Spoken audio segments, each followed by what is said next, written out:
बड़ा औखा काम हो गया जी। अभी जड़ा तो नाल लग गई होंगे फसे पे हैं इतने लाल तो सुनिया सही होंगे मैं ना ਅਸੀਂ 2 ਸਾਲ ਤੋਂ ਬਾਅਦ ਵੈਰਾਈਟੀ ਬਦਲ ਦਿੰਦੇ ਹਾਂ। ਗੁੜ ਵਾਲੀ ਵੈਰਾਈਟੀ ਲਾਉਣੀ ਹੁੰਦੀ ਆ। ਜਦੋਂ ਦੇਖੀਏ ਨਾ ਵੀ ਉਹਦਾ ਝਾੜ ਘਟ ਗਿਆ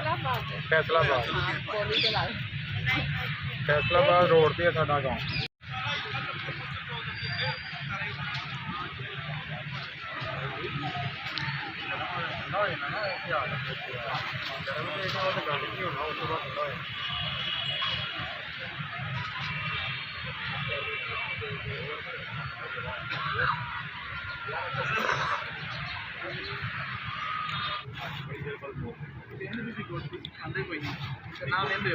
अपना डेरे तो बनता होता नहीं मैनू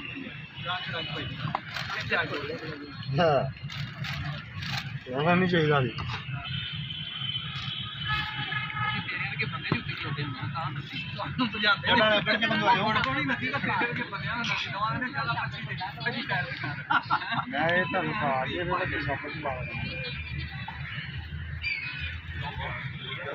साडा पिंड है 121 ਚੱਕ ਨਾ ਪੈਸਾ ਵਾ ਰੋਡ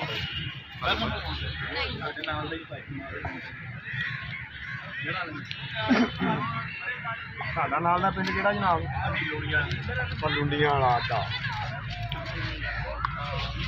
ਲੁੰਡੀਆਂ ਵਾਲੇ ਸੁੰਡੀਆਂ ਕੰਡੀਆਂ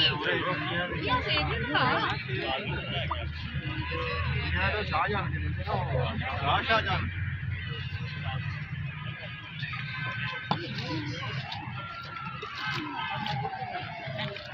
तू रखना ना काम चल चल एरा गोल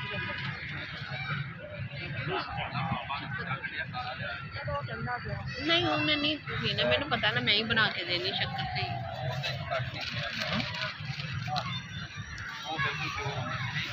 नहीं नहीं ले